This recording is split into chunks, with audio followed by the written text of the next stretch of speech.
Good morning student. 17वीं BPSC का जो प्रीलिम्स एग्जामिनेशन है वो 13 दिसंबर को निर्धारित है और कुछ दिनों में ही इसका जो एडमिट कार्ड है वो भी बीपीएससी के वेबसाइट पर अपलोड हो जाएगा।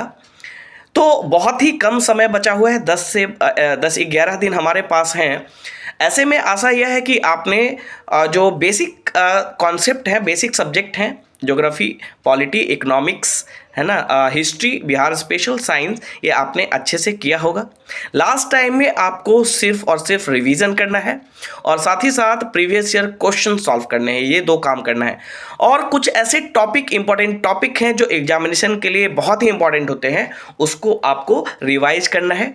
तो मैंने यहाँ पर एक कोशिश की है कि आपको जो इम्पॉर्टेंट टॉपिक्स हैं उसको रिवाइज करा दिया जाए, है ना। जहाँ से क्वेश्चंस आने की संभावना मैक्सिमम होती है वैसे टॉपिक को आप, खासकर जो करंट के टॉपिक्स हैं उनको आप उन टॉपिक्स को आपको रिवाइज करा दिया जाए। और इसी उद्देश्य से मैंने आर्थिक सर्वेक्षण यानी इकोनॉमिक सर्वे जो इस साल का है 2023-24 का जो इकोनॉमिक सर्वे है बिहार का, उसको मैंने डिस्कस करने के लिए यहाँ पर एक वीडियो बनाने का फैसला लिया है। तो जो इकोनॉमिक सर्वे है इस साल का 2023-24 का जो इकोनॉमिक सर्वे है वो बिहार का, वो 18वां इकोनॉमिक सर्वे है ना, 18th इकोनॉमिक सर्वे है इस बार का। और 23-24 का यानी इकोनॉमिक सर्वे 23-24 का दिया जाता है। बजट जो है 24-25 का आया है, तो इकोनॉमिक सर्वे 1 साल पहले का होता है यानी 23-24 का है। और जो 18th इकोनॉमिक सर्वे है, तो क्या कुछ खास बातें हैं इस इकोनॉमिक सर्वे में, क्योंकि यहाँ से 2-3 क्वेश्चंस आपको मान के चलें कि यहाँ से 2-3 क्वेश्चन आपसे पूछेगा बिहार के इकोनॉमिक सर्वे से। तो जो इंपॉर्टेंट पॉइंट है वहाँ पे वही हम यहाँ पे डिस्कस करेंगे, है ना। और जो मैं यहाँ पे इकोनॉमिक सर्वे के बारे में डिस्कस करूँगा वो सफिशिएंट होगा आपके लिए एग्जामिनेशन पॉइंट ऑफ व्यू से। तो फर्स्ट पॉइंट क्या है कि 18th इकोनॉमिक सर्वे है इस बार का, और इस इकोनॉमिक सर्वे में जो इकोनॉमी को, बिहार की जो इकोनॉमी है, बिहार का जो जीएसडीपी है यानी ग्रॉस स्टेट डोमेस्टिक प्रोडक्ट जो है वो करंट प्राइस पे 7.5 लाख करोड़ निर्धारित किया गया है, यानी आंका गया है। कितना है? 7.5 लाख करोड़। ये क्या है? करंट प्राइस पे जीएसडीपी यानी जो हमारा वर्तमान मूल्य पर हमारा जो ग्रॉस स्टेट डोमेस्टिक प्रोडक्ट है वो कितना है? 7.5 लाख करोड़। किस ईयर का? ये इंपॉर्टेंट है। ईयर है 2022-23, 22-23 का जीएसडीपी, है ना। करंट प्राइस पे कितना है? 7.5 लाख करोड़। देखिए जो इकोनॉमिक सर्वे आता है, जैसे 23-24 का इकोनॉमिक सर्वे है, तो ये जो फाइनल डेटा देगा, वो जो फाइनल डेटा होगा वो 1 साल पहले का होगा यानी 22-23 का होगा। तो जो भी हम यहाँ पे बात करेंगे, जो मैक्सिमम जो डेटा है वो 22-23 का डेटा मिलेगा, क्योंकि इकोनॉमिक सर्वे 23-24 का है।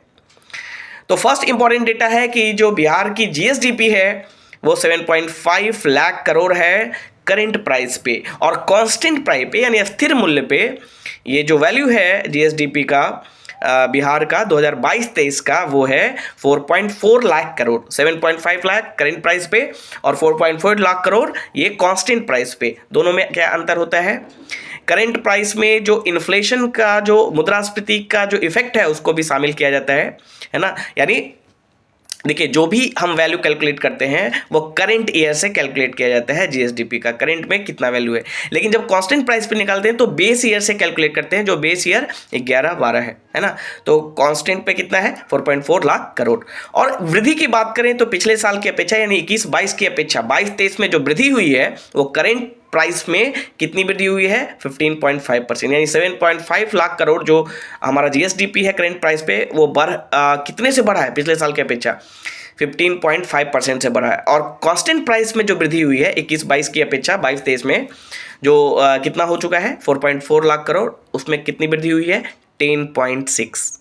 तो ये 4 डेटा है ना। करंट प्राइस पे कितना है? 7.5 लाख करोड़ 2022-23 का जीएसडीपी। कांस्टेंट प्राइस पे कितना है? 4.4 लाख करोड़ कांस्टेंट प्राइस पे जीएसडी 2023 का। और वृद्धि को याद रखना है, करेंट प्राइस में कितना वृद्धि हुआ है, करेंट प्राइस पे वृद्धि हुई है 15.5%, और कांस्टेंट प्राइस में जो वृद्धि हुई है यानी पिछले साल की अपेक्षा कितनी वृद्धि हुई है 10.6%। तो ये डेटा यहाँ से इंपॉर्टेंट है। उसके बाद जो नेक्स्ट डेटा है वो डेटा है पर कैपिटा इनकम। तो आपको बता दें कि बिहार का जो पर कैपिटा इनकम, अब पर कैपिटा इनकम यानी प्रति व्यक्ति आय, ये साल में एक व्यक्ति का कितना आय है वो निकाला जाता है। लेकिन यहाँ पे दो वैल्यू है, एक है आपका नॉमिनल वैल्यू और दूसरा है रियल वैल्यू। नॉमिनल वैल्यू मतलब कि करंट में कितना है ना, नॉमिनल मतलब करंट में कितना है, रियल मतलब कि इन्फ्लेशन को उसमें काउंट नहीं कर रहे हैं, है ना, बेस ईयर पे वो निकाला जा रहा है प्रति व्यक्ति आय। यानी जैसे कि अभी आप अगर 1 लाख रुपया कमा रहे हैं और उसको अगर किसी बेस ईयर से कंपेयर किया जाए तो इन्फ्लेशन के कारण आपका 1 लाख 2011-12 के तुलना में 80,000 हो जाएगा, मान लेते हैं 80,000 ही है ना। आपका 1 लाख है नॉमिनल जो पर कैपिटा है जो इनकम है, बट रियल अगर निकाला जाए तो उसका जो इफेक्टिव वैल्यू है अगर इन्फ्लेशन को उसमें कंसीडर किया जाए तो 80,000 ही आएगा। तो ये होता है नॉमिनल और रियल। तो नॉमिनल पर कैपिटा इनकम यानी जो मौद्रिक प्रति व्यक्ति आय है वो 59,637 रुपीज़ है, 59,637 रुपीज़ है पर कैपिटा इनकम, यानी जो नॉमिनल पर कैपिटा इनकम है। और रियल पर कैपिटा इनकम है वो है 35,119, 35,119 रुपये है, ये रियल है, यानी जो वास्तविक प्रति व्यक्ति आय है। उसके बाद अगर बात करें डिस्ट्रिक्ट की तो पर कैपिटा इनकम में जो सबसे हाईएस्ट है वो पटना है और सबसे जो लोएस्ट है वो शिवहर है। अगर इकोनॉमिक प्रॉस्पेरिटी की बात करें या सबसे संपन्न जिले की बात करें तो पटना, उसके बाद बेगूसराय और तीसरे नंबर पे मुंगेर है ना। और सबसे कम संपन्न जिलों की बात करें या गरीब जिलों की बात करें तो उसमें सबसे गरीब है शिवहर, उसके बाद अररिया और तीसरे पे आता है सीतामढ़ी, है ना। तो शिवहर, अररिया और सीतामढ़ी, ये याद रखना है। नेक्स्ट अगर हम बात करें तो जो हमारा ग्रॉस फिक्स्ड कैपिटल फॉर्मेशन है, ग्रॉस फिक्स्ड कैपिटल फॉर्मेशन वो टोटल जीएसडीपी का 4.7% है, ये ध्यान रखना है। Gross fixed capital formation, gross fixed capital formation जो है वो टोटल जीएसडीपी का 4.7% है, वो याद ध्यान रखना है आपको। नेक्स्ट जो डेटा है, जो इंपॉर्टेंट डेटा है वो ये है कि अगर हम अलग अलग सेक्टर्स का के कंट्रीब्यूशन की बात करें तो जो प्राइमरी सेक्टर है, प्राथमिक क्षेत्र है, उसका जो कंट्रीब्यूशन है जीवीए में, ग्रॉस वैल्यू एडिशन, यहाँ कंट्रीब्यूशन जीवीए में देखा जाता है। तो जीवीए में जो कंट्रीब्यूशन है 2022-23 में वो 20% है प्राइमरी सेक्टर का। सेकेंडरी सेक्टर का कंट्रीब्यूशन भी 20% है और टर्शियरी सेक्टर का जो कंट्रीब्यूशन है वो 60% है। तो ये याद रखना है जीवीए में कंट्रीब्यूशन प्राथमिक क्षेत्र, द्वितीयक क्षेत्र और तृतीयक क्षेत्र का। तृतीयक क्षेत्र सेवा क्षेत्र होता है। अगर 21-22 की बात करें यानी पिछले साल का, तो कंट्रीब्यूशन कितना था, प्राइमरी सेक्टर का 20.7% था, सेकेंडरी सेक्टर का 20.7% था और टर्शियरी सेक्टर का 58.6 था। तो ये याद रखना है। यानी इस बार क्या हुआ है, प्राइमरी सेक्टर का कंट्रीब्यूशन कम हुआ है, सेकेंडरी का भी कम हुआ है, टर्शियरी सेक्टर का बढ़ा है। तो इसको हम डिस्कस करेंगे क्यों ऐसा हुआ इसके साथ। जो नेक्स्ट इंपॉर्टेंट डेटा है आपके पास वो अगर हम देखें तो प्राइमरी सेक्टर में भी जो एग्रीकल्चर है, देखिए प्राइमरी सेक्टर या प्राथमिक क्षेत्र में बहुत सारी चीज़ें आती हैं, जैसे कृषि आता है, पशुपालन आता है, मत्स्य पालन आता है ना, वानिकी आती है, फॉरेस्ट्री आता है। तो इसमें भी जो एग्रीकल्चर का जो रोल है, कंट्रीब्यूशन है, वो कितना है, एग्रीकल्चर का कंट्रीब्यूशन है 9.9% और जो पशुपालन है, जो एनिमल हस्बेंड्री है, उसका कंट्रीब्यूशन है 6.6, 9.9, 6.6। और अगर हम मत्स्य का देखें या जल कृषि का देखें तो 1.8% है। तो ये याद रखना है आपको 1.8%। जो यहाँ पे मैं डेटा आपसे डिस्कस करूँगा उससे बाहर कुछ भी नहीं आने वाला है ना। आप उसको रिवाइज कर लें, है ना, वो डेटा आपके लिए इम्पॉर्टेंट होगा। अब यहाँ पे अगर हम बात करें शुद्ध बुआई क्षेत्र का, शुद्ध बुआई क्षेत्र मतलब net sown area, net sown area यानी शुद्ध बुआई क्षेत्र जो है वो है 50.70 50.70 लाख हेक्टेयर, है ना। और वो परसेंटेज की बात करें 50.70 लाख हेक्टेयर, तो ये टोटल वैल्यू है। परसेंटेज में अगर देखें टोटल लैंड का तो 54.72% है। 54.2% याद रखना है, 54.2% है। और अगर वैल्यू की बात करें तो 50.70 लाख हेक्टेयर है नेट जोन एरिया, शुद्ध बुआई क्षेत्र। अगर हम सकल सिंचित क्षेत्र, ग्रॉस इरिगेटेड एरिया की बात करें, ये सारे इंपॉर्टेंट डेटा हैं। ग्रॉस इरिगेटेड एरिया यानी सकल सिंचित क्षेत्र की बात करें तो 37.38 37.38 लाख हेक्टेयर है। तो ये याद रखना, ये दो बहुत ही इंपॉर्टेंट डेटा है। 50.70 लाख हेक्टेयर जो हमारा नेट जोन एरिया है, शुद्ध बुआई क्षेत्र है, और 37.38 लाख हेक्टेयर हमारा जो है वो ग्रॉस इरिगेटेड एरिया है ना, सकल सिंचित क्षेत्र है। अगर खाद्यान्न, कुल खाद्यान्न की उत्पादन की बात करें तो बिहार में कुल खाद्यान्न उत्पादन, ये सारी डेटा मैं 2022-23 का बता रहा हूँ, क्योंकि जो भी इकोनॉमिक सर्वे 23-24 जो बताएगा आपको, वो फाइनल डेटा किसका बताएगा, 22-23 का। तो आपको ध्यान में रखना है 22-23 की डेटा है ये, है ना। तो 22-23 में जो राज्य में कुल खाद्यान्न उत्पादन हुआ है वो 197.36 लाख टन याद रखना है, 197.36 लाख टन। अगर हम कुछ कुल मछली उत्पादन की बात करें, जो इंपॉर्टेंट डेटा है वही डिस्कस कर रहा हूँ। डेटा तो बहुत सारा है, इकोनॉमिक सर्वे में डेटा बहुत सारा होता है, लेकिन जो इंपॉर्टेंट डेटा है एटलीस्ट वो डेटा आप दिमाग में बैठा लें। 197.36 लाख टन। अगर मछली उत्पादन की बात करें तो 8.46 lakh tonne, 8.46 lakh tonne, 8.46 lakh tonne मछली उत्पादन जो टोटल हुआ है 22-23 में। नेक्स्ट डेटा की बात करें तो अगर हम यहाँ पे बात करें, देखिए एम्प्लॉयमेंट क्रिएट करने की, तो हमारे पास 21-22 का डेटा है कि प्राइमरी सेक्टर ने कितना एम्प्लॉयमेंट क्रिएट किया। तो प्राइमरी सेक्टर ने जो है वो 47.8% टोटल वर्कफोर्स जो है वो इन्वॉल्व है प्राइमरी सेक्टर में। 21-22 का ये डेटा है, 21-22 का ये डेटा है। 47.8% जो वर्कफोर्स है वो प्राइमरी सेक्टर में, प्राथमिक क्षेत्र में है, यानी जो काम करने वाले हैं हमारे यहाँ। और 25.9% जो है ना, 25.9 है ना, 47.8% प्राइमरी सेक्टर में, 25.9 सेकेंडरी सेक्टर में यानी इंडस्ट्री वाला जो सेक्टर है, विनिर्माण उद्योग जिसमें आता है, और 26.3% जो है वो टर्शियरी सेक्टर में वर्कफोर्स हमारा इन्वॉल्व है। ये याद रखना है। लेकिन ये डेटा कब का है, 21-22 का, 21-22 का डेटा हमारे पास ये है। तो प्राइमरी सेक्टर में कितना एम्प्लॉयमेंट क्रिएट करता है, 47.8%, सेकेंडरी सेक्टर 25.9%, टर्शियरी सेक्टर 26.3%। तो ये याद रखना है। इन्फ्लेशन की बात करें, मुद्रास्फीति की बात करें तो CPI जो इन्फ्लेशन है, कंज्यूमर प्राइस इंडेक्स, वो बिहार में मतलब सितंबर 2022 और सितंबर 2023 के बीच की बात हो रही है। सितंबर 2022 सितंबर 2023 के बीच जो इन्फ्लेशन रहा, CPI inflation, consumer price index के रूप में जो इन्फ्लेशन रहा वो 5.5% रहा।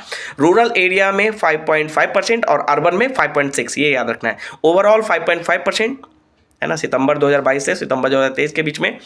रूरल एरियाज़ में 5.5%, लेकिन अर्बन एरियाज़ में 1.1 ज़्यादा, 5.6%, ऐसे याद रखना है आपको। ये तीन जो डेटा हैं। इसके बाद अगर बात करें, अगर हम सर्वाधिक चावल उत्पादन की, तो 3 ऐसे ज़िले हैं जहाँ पे चावल का उत्पादन सर्वाधिक होता है। सबसे पहला है रोहतास, जिसे धान का कटोरा भी कहा जाता है बिहार में। रोहतास के बाद दूसरे नंबर पे आता है औरंगाबाद और तीसरे नंबर पे आता है कैमूर। तो रोहतास, औरंगाबाद, कैमूर, है ना, ये याद रखना है। नीचे मैप पे इसको सजाकर आपको इसको ध्यान में रखना है। अगर सर्वाधिक गेहूं उत्पादन की बात करें तो उसमें भी रोहतास है, फर्स्ट नंबर पे रोहतास है। सेकंड नंबर पे यहाँ पे चेंज हो जाता है, सेकंड नंबर पे आता है आपका कैमूर, है ना, रोहतास के बाद कैमूर। यानी नीचे 2 जो डिस्ट्रिक्ट हैं, रोहतास और कैमूर, जो विंध्याचल जो रेंज है हमारा, साउथ बिहार वाला जो पार्ट है, जहाँ पे जो मिनरल्स के लिए भी इंपॉर्टेंट है, खनिज के लिए बहुत सारे खनिज यहाँ पे मिलते हैं रोहतास और आपके कैमूर में, है ना। विंध्या जो रॉक है और धारवाड़ रॉक है रोहतास में, तो ये यहाँ पे बहुत सारे खनिज भी हैं और कृषि में भी आगे है, ऐसे याद रखना है ना। रोहतास जो है वो चावल गेहूँ दोनों में नंबर 1 पे है, और कैमूर जो है वो 3rd नंबर पे है चावल में, और गेहूं में 2nd नंबर पे है। तो चावल में पहले नंबर पे कौन था? रोहतास। सेकंड पे कौन है? औरंगाबाद। और थर्ड पे कैमूर। लेकिन गेहूं में रोहतास फर्स्ट नंबर पे, कैमूर सेकंड नंबर पे, और भोजपुर जो है वो थर्ड नंबर पे है। भोजपुर थर्ड नंबर पे है गेहूं में, है ना। भोजपुर डिस्ट्रिक्ट के लोग को आप जानते हैं, आर्मी में जाते हैं, है ना, हिस्ट पुस्ट होते हैं, तो गेहूं ज़्यादा खाया जाता है ना। तो इस तरह से याद रखेंगे, रोहतास, कैमूर और भोजपुर, है ना, वो डिस्ट्रिक्ट आपको याद रखना है।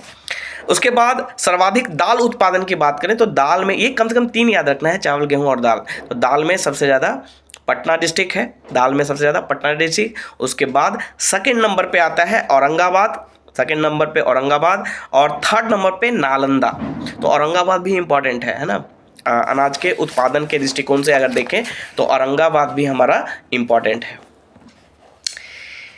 इसके बाद अगर हम बात करें गन्ना के उत्पादन का, तो गन्ना जो हुआ है 2022-23 की बात हो रही है, तो 2022-23 में गन्ने का जो उत्पादन हुआ है 214.76 लाख टन।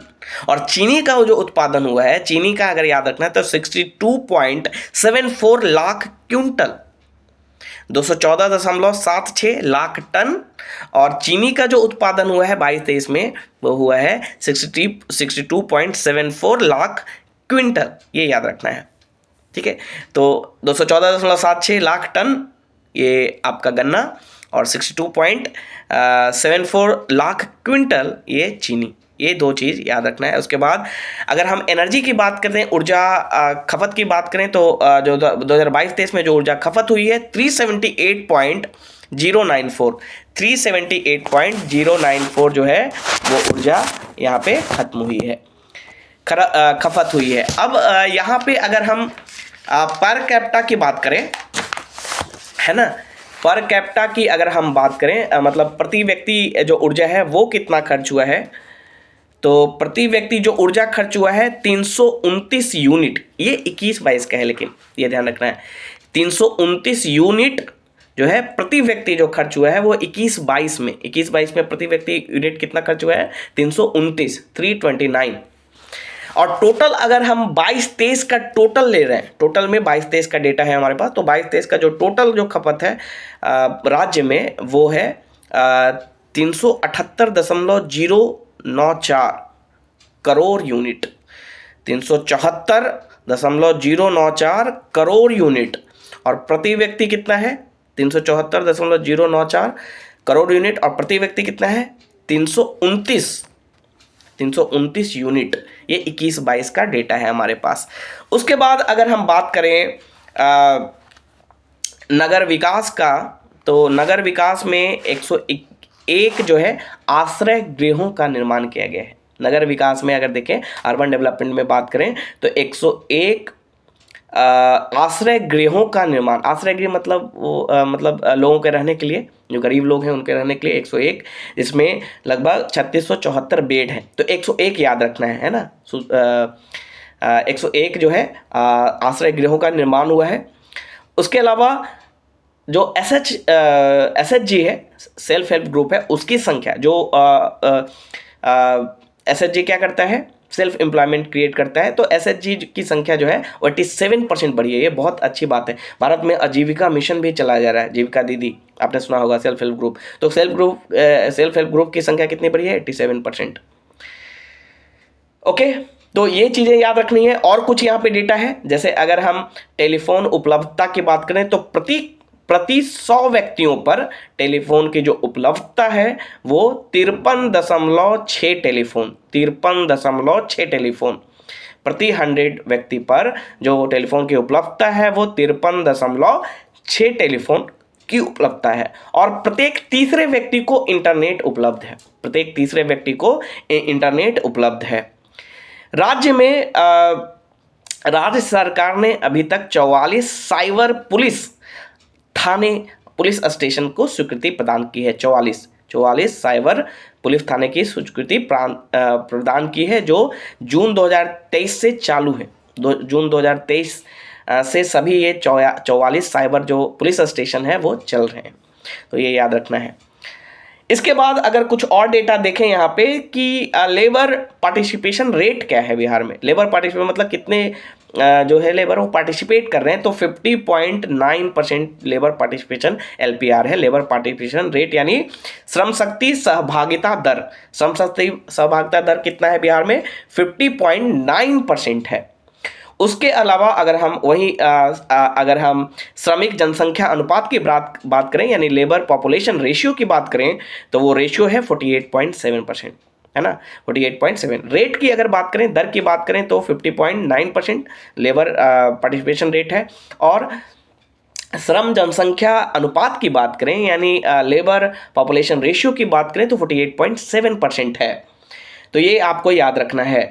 राज्य में कुल 151 ITI हैं, टोटल 151 याद रखना है, 151 ITI हैं, जिसमें 38 जो है वो महिलाओं के ट्रेनिंग के लिए ITI है। तो ये याद रखना है, 38 जिले भी हैं हमारे यहाँ, तो 38 महिला ITI प्रशिक्षण केंद्र है। और उद्योग 4 में जो आर्टिफिशियल इंटेलिजेंस पे बेस्ड है ना, इंटरनेट ऑफ थिंग्स पे बेस्ड है, बिग डेटा एनालिसिस पे जो बेस्ड है, जो इंडस्ट्रियल रिवोल्यूशन है, 4th इंडस्ट्रियल रिवोल्यूशन, उसके लिए जो लेबर्स को तैयार करने के लिए हमने टाटा टेक्नोलॉजी के साथ हमने सहभागिता की है ना, टाटा टेक्नोलॉजी के साथ हमने MOU साइन किया है। तो ये याद रखना है।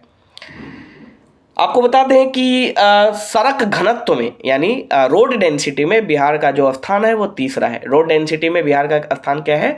तीसरा है। और मोटर 2022 में जितने मोटर वाहनों का निबंधन हुआ है, रजिस्ट्रेशन हुआ है व्हीकल्स का, उसमें भी तीसरे स्थान पे है, उत्तर प्रदेश और महाराष्ट्र के बाद। तो सड़क डेंसिटी यानी रोड डेंसिटी यानी सड़क घनत्व में भी तीसरे स्थान पे है। साथ ही साथ जो मोटर व्हीकल्स का जो रजिस्ट्रेशन हुआ है बिहार में 2022 में, उसमें तीसरे स्थान पे है ना, उत्तर प्रदेश और महाराष्ट्र के बाद। तो ये जो भी डेटा मैं आपको डिस्कस कर रहा हूँ ये हमारे एग्जामिनेशन पॉइंट ऑफ व्यू से इंपॉर्टेंट माने जाते हैं। अगर हम कुछ और डेटा की बात करें तो आपको बता दें कि जो एक्सपेंडिचर है, देखिए एक्सपेंडिचर कितना है, इनकम कितना है, ये बहुत ज़्यादा इंपॉर्टेंट नहीं होता है, लेकिन आप एक बार उसको देख लेंगे। लेकिन मैं वो डिस्कस नहीं करने जा रहा हूँ, मैं कुछ ऐसे पॉइंट डिस्कस करने जा रहा हूँ जो एग्जामिनेशन पॉइंट ऑफ व्यू से बहुत ही इंपॉर्टेंट है। जैसे जो एक्सपेंडिचर है गवर्नमेंट का इस साल के इकोनॉमिक सर्वे के अनुसार, जो बिहार गवर्नमेंट का जो एक्सपेंडिचर है वो बढ़ा है। कितना बढ़ा है? 20.1% बढ़ा है, 20.1% उसमें वृद्धि हुई है ना। ये 2022-23 का ही डेटा है। जो भी डेटा मैं दूंगा वो 22-23 का डेटा दूंगा, यानी 22-23 में गवर्नमेंट का जो एक्सपेंडिचर है वो पिछले साल की अपेक्षा कितना बढ़ा है? 20.1% उसमें वृद्धि हुई है। देखिए इसमें जो स्टेट गवर्नमेंट का जो एक्सपेंडिचर है, इसमें जो इस्टेब्लिशमेंट एंड कमिटेड एक्सपेंडिचर है, इस्टेब्लिशमेंट यानी इंफ्रास्ट्रक्चर को डेवलपमेंट करना या फिर जो भी गवर्नेंस में खर्च करना, तो इस्टेब्लिशमेंट एंड कमिटेड जो एक्सपेंडिचर है स्टेट गवर्नमेंट का वो 54.7% है। और जो स्कीम एक्सपेंडिचर है यानी डिफरेंट जो स्कीम चलाए जाते हैं, चाहे वो स्टेट स्कीम हो चाहे सेंटर स्पॉन्सर्ड स्कीम हो जिसमें स्टेट का भी शेयर होता है, तो वो टोटल जो एक्सपेंडिचर है वो कितना है? 45.3, यानी इस्टेब्लिशमेंट एंड कमिटेड एक्सपेंडिचर 54.7 और जो स्कीम्स हैं डिफरेंट स्कीम उस पर जो एक्सपेंडिचर है वो 45.3% है, 45.3%। अब यहाँ पे एक चीज़ यहाँ पे थोड़ा सा याद रखना है परसेंटेज वाइज कि जो टोटल एक्सपेंडिचर है उसमें रेवेन्यू एक्सपेंडिचर कितना है? रेवेन्यू एक्सपेंडिचर 79.3 है और जो कैपिटल एक्सपेंडिचर है वो 20.7% है। रेवेन्यू एक्सपेंडिचर 79.3 और कैपिटल एक्सपेंडिचर 20.7%। ये दोनों में अंतर क्या होता है? रेवेन्यू एक्सपेंडिचर होता है जिसमें ना तो एसेट का क्रिएशन हो रहा हो ना ही लायबिलिटी हो रही हो, है ना तो एसेट से रिलेटेड हो और ना ही लायबिलिटी से रिलेटेड हो, वैसे को रेवेन्यू एक्सपेंडिचर कहते हैं। लेकिन जहाँ पर एक्सपेंडिचर यानी पैसा खर्च कर रहे हैं, पैसा खर्च के एसेट का फॉर्मेशन हो रहा है या लायबिलिटी लाइबिलिटी कम हो रही है, एसेट का फॉर्मेशन हो रहा है, ऐसे एक्सपेंडिचर को कैपिटल एक्सपेंडिचर कहते हैं। जैसे कि लोन ले रहे हैं, तो लोन ले रहे हैं तो या लोन चुका रहे हैं, एक्सपेंडिचर कर रहे हैं, तो उससे लाइबिलिटी कम हो रही है। या फिर कुछ लैंड खरीद रहे हैं, शेयर खरीद रहे हैं, है ना, तो उससे क्या होगा कि खर्च हो रहा है लेकिन उससे एसेट का फॉर्मेशन हो रहा है, तो ऐसे को कैपिटल एक्सपेंडिचर। तो कैपिटल एक्सपेंडिचर का जो परसेंटेज है वो कितना है, 20.7%। और कोई भी इकोनॉमी का डेवलपमेंट पाथ उसके कैपिटल एक्सपेंडिचर से डिसाइड होता है। अगर वो उसका कैपिटल एक्सपेंडिचर बढ़ रहा है, इसका मतलब वो डेवलपमेंट पाथ पे है, क्योंकि एसेट का फॉर्मेशन कर रहा है ना, लाइबिलिटी को कम कर रहा है। तो कैपिटल एक्सपेंडिचर जो है 20.7% है। आपको बता दें कि स्टेट गवर्नमेंट का जो रेवेन्यू एक्सपेंडिचर है उसमें सोशल सर्विसेज का बहुत बड़ा कंट्रीब्यूशन है। सोशल सर्विसेज कितना है, 48%। टोटल स्टेट का रेवेन्यू एक्सपेंडिचर है, रेवेन्यू एक्सपेंडिचर हमने देखा अभी 79.3% टोटल एक्सपेंडिचर का, और उस रेवेन्यू एक्सपेंडिचर का 48% जो है वो सोशल सर्विसेज पे खर्च होता है ना, सोशल सर्विसेज पे खर्च होता है, ये याद रखना है। सोशल सर्विसेज मतलब एजुकेशन, हेल्थ, है ना, इक्वालिटी, जेंडर इक्वालिटी, ये सारी चीज़ों पे जो खर्च होता है, कौशल विकास, ये सारी चीज़ों पे 48% है। या वृद्धा पेंशन पे, या फिर जो भी मतलब सोशल सिक्योरिटी से रिलेटेड जो चीज़ें हैं उस पर 48% है, ये ध्यान रखना है। तो यहाँ पे एक और बात करें कि percentage of share of different heads in government expenditure. Government expenditure में कहाँ कहाँ खर्च हो रहा है, 2022-23 की डेटा की हम बात करें तो सबसे ज़्यादा जो खर्च है वो है आपका सोशल सर्विसेज पे, 38.1%। टोटल एक्सपेंडिचर की बात करें, है ना, गवर्नमेंट एक्सपेंडिचर में जो टोटल शेयर है सोशल सर्विसेज का खर्च का वो 38.1% है। दूसरे नंबर पे आता है जनरल सर्विसेज 24.2%। थर्ड नंबर पे आता है इकोनॉमिक सर्विसेज 17.1%। फोर्थ नंबर पे कैपिटल आउटले 13.6%। कैपिटल आउटले मतलब जो लोन देती है गवर्नमेंट। डिस्चार्ज ऑफ पब्लिक डेप्ट, है ना, डेप्ट को चुकाने के लिए जो पैसा दिया जाता है वो 6.2%, और लोन्स एंड एडवांसेस 0.9%। तो ये डेटा आपको याद रखना है, ये चीज़ें आपको याद रखना है। कम से कम जो मैंने डिस्कस किया है जो पॉइंट, वो आप बार बार उसको रिवाइज करके जाएं, है ना, जिससे आपकी क्वेश्चन बनाने की जो संभावना है वो बढ़े। एक दो डेटा और है जो यहाँ पे मैं डिस्कस करना चाहता हूँ, जैसे कि बिहार में जो लाइफ एक्सपेक्टेंसी है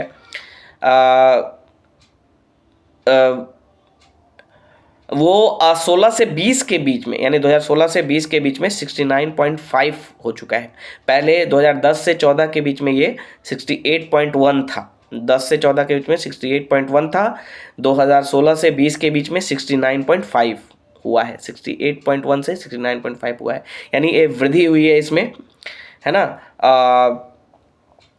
यहाँ पे आपको बता दें कि जो बिहार में 2021 में बिहार की कुल आबादी में 0 से 18 वर्ष उम्र समूह की आबादी 42% है, यानी यंग पॉपुलेशन की आबादी जो है वो 42% है, यानी 0 से 18 वर्ष की जो आबादी है हमारे यहाँ बिहार में 42% है, जबकि 0 से 6 वर्ष उम्र समूह की आबादी 16% है। तो ये 0 से 6% जो होता है, या 0 से 18% जो होता है, वो डिपेंडेंट पॉपुलेशन होता है ना। डिपेंडेंट पॉपुलेशन में जो निर्भर है, जो काम नहीं कर रहा है, तो 42% है 0 से 18, और 0 से 6 के बीच में 16% है। बिहार के देश में कुल आबादी में बिहार के बच्चों का हिस्सा 12% है। कुल आबादी जो है उसमें बिहार के बच्चों का हिस्सा 12%, जो बहुत बड़ा अमाउंट है ना बिहार के बच्चों का। तो ये आगे जाके यही बच्चे वर्कफोर्स में ज्वाइन करेंगे, लेकिन अभी फिलहाल वो डिपेंडेंट पॉपुलेशन का पार्ट हैं। तो ये सारी चीज़ें हमें याद रखना है। बिहार में अगर हम वर्षा की बात करें तो औसतन 81.7% रेनफॉल है, 81.7% वर्षा है जो दक्षिण पश्चिम मानसून से होती है। साउथ वेस्ट मानसून जो समर मानसून जिसको बोलते हैं, समर में जून जुलाई में स्टार्ट होता है, बिहार में ये थोड़ा लेट से जुलाई, है ना, जुलाई के अंत में, अगस्त के फर्स्ट वीक में स्टार्ट होता है बिहार में, है ना, क्योंकि सबसे पहले जून में जो मानसून है वो केरल में आती है, साउथ वेस्ट मानसून, दक्षिण पश्चिम मानसून, है ना। तो ये चीज़ें आपको ध्यान रखना है। टोटल जो वर्षा है वो कितना है, 81.7% जो औसत वर्षा है, एवरेज रेनफॉल है। बिहार में भी 2070 तक कार्बन के उत्सर्जन को, यानी जो कार्बन जो CO2 जो रिलीज हो रहा है उसको नेट जीरो है ना, तक लाना है, न्यूनतम सीमा तक लाना है ना, मिनिमम लेवल तक लाना है। तो ये सारी चीज़ें आप यहाँ पे देख सकते हैं। तो ये कुछ डेटा हमने यहाँ पे डिस्कस किया। आगे और भी इस तरह की मैं वीडियो आपके साथ शेयर करूँगा, है ना। कुछ ऐसे टॉपिक, कुछ ऐसे पॉइंट जहाँ से क्वेश्चंस ज़्यादा से ज़्यादा, अधिक से अधिक आने की संभावना है, वो मैं आपके साथ, है ना, डिस्कस करूँगा। यहाँ पे एक डेटा है जो लास्टली मैं यहाँ पे डिस्कस कर लूँ इकोनॉमिक सर्वे का, वो है land utilisation pattern in Bihar. मतलब बिहार में जो लैंड है, टोटल लैंड, वो किस किस क्षेत्र में यूटिलाइज किए जा रहे हैं। तो अगर हम देखें तो सबसे अधिक जो लैंड है 54.2%, ये हमारा नेट सोन एरिया है, यानी शुद्ध बुआई क्षेत्र है। अभी हमने डिस्कस किया था 54.2% परसेंटेज में। ऐसे अगर हम बात करें तो 50.70 लाख हेक्टेयर, 50.70 लाख हेक्टेयर मतलब एब्सोल्यूट वैल्यू अगर बात करें। दूसरे नंबर पे आता है वो है land not available for cultivation, यानी जो वेस्ट लैंड है। वेस्ट लैंड कितने हैं? वेस्ट लैंड वो है 23.3%। 23.3% ऐसे लैंड है जो जिस पे कल्टिवेशन नहीं किया जा सकता है। और इसके बाद 12.6% जो है वो फेलो लैंड है। फेलो मतलब जिसको छोड़ दिया गया है, जिस पे खेती नहीं होती है। 6.6% फॉरेस्ट है, तो ये याद रखना है, 6.6% क्या है? फॉरेस्ट है। 2.9% अनकल्टिवेटेड लैंड है, excluding fellow land. Fellow land को छोड़कर जो अनकल्टिवेटेड लैंड है वो 2.9% है। फेलो लैंड मतलब जो छोड़ दिया जाए, किसी के लिए नहीं रखा गया है ना, वो फेलो लैंड है ना। तो 12.6%। और इसके अलावा जो 2.9% है वो अनकल्टिवेटेड लैंड है, जिस पे खेती नहीं हो रही है।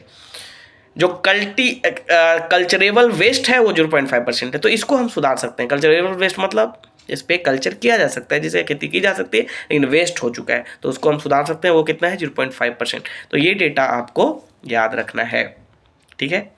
तो होप कि ये जितने भी डेटा मैंने डिस्कस किया है वो वहाँ से काफ़ी जो क्वेश्चंस हैं वहाँ उठ सकते हैं। तो अच्छे से आप प्रिपरेशन करें, माइंड को रिलैक्स करें, है ना। डेटा को बार बार देखें, है ना, उसको स्टडी करें, रिवीजन करें और प्रैक्टिस करें प्रीवियस ईयर्स का। Thank you.